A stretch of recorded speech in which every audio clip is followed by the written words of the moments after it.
উত্তর 24 পরগনার বসিরহাট মহকুমাতে আসন্ন বিধানসভা নির্বাচন ঘিরে রাজনৈতিক উত্তেজনা বাড়ছে।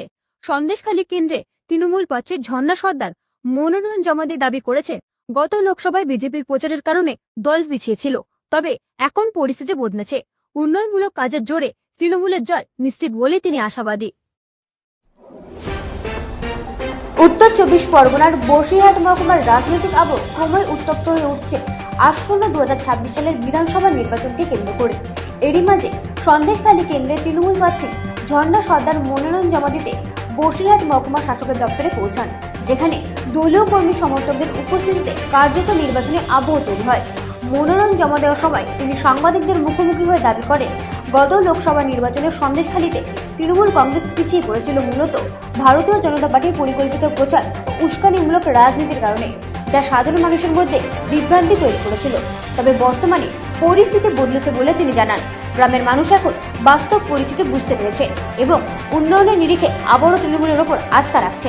তিনি আরও বলেন, রাজ্য সরকারের বিভিন্ন জনমুখী প্রকল্প, বিশেষ করে নারী ও গ্রামীণ উন্নয়নমূলক উদ্যোগ মানুষের জীবনে ইতিবাচক প্রভাব ফেলেছে এবং সেই কারণে ভোটের প্রতিফলন দেখা যাবে।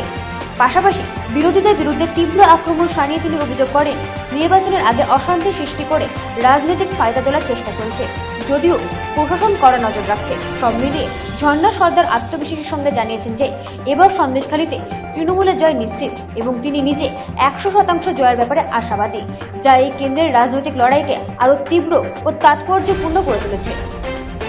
যেখানে একসময় মহিলাদের আন্দোলন তৈরি হয়েছিল, বিগত লোকসভায় তৃণমূল হেরেছিল বিজেপির কাছে, সেইখানে দাঁড়িয়ে আপনি কতটা জেতার জন্য আশাবাদী?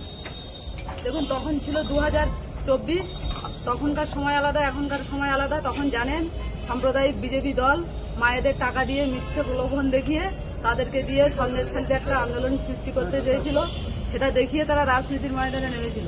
তো সে এখন 2026, সেই সমস্ত মায়েরা এখন তাদের ভুল বুঝতে পেরে তারা তৃণমূলের জোড়া ফুলের ছত্রছায়ায় তারা চলে এসেছে। তো সেই জন্য জয়ের ব্যাপারে দেখুন, তখন ছিল 2024, তখনকার সময় আলাদা, এখনকার সময় আলাদা। তখন জানেন সাম্প্রদায়িক বিজেপি দল মায়েদের টাকা দিয়ে মিথ্যে প্রলোভন দেখিয়ে তাদেরকে দিয়ে সন্দেশখালীতে একটা আন্দোলন সৃষ্টি করতে চেয়েছিল, সেটা দেখিয়ে তারা রাজনীতির ময়দানে নেমেছিল। তো সে এখন 2026, সেই সমস্ত মায়েরা এখন তাদের ভুল বুঝতে পেরে তারা তৃণমূলের জোড়া ফুলের ছত্রছায়ায় তারা চলে এসেছে। তো সেই জন্য আমার কোনো জয়ের ব্যাপার আমি নিশ্চিত। হ্যাঁ। ব্যুরো রিপোর্ট, রাত দিন নিউজ নেটওয়ার্ক।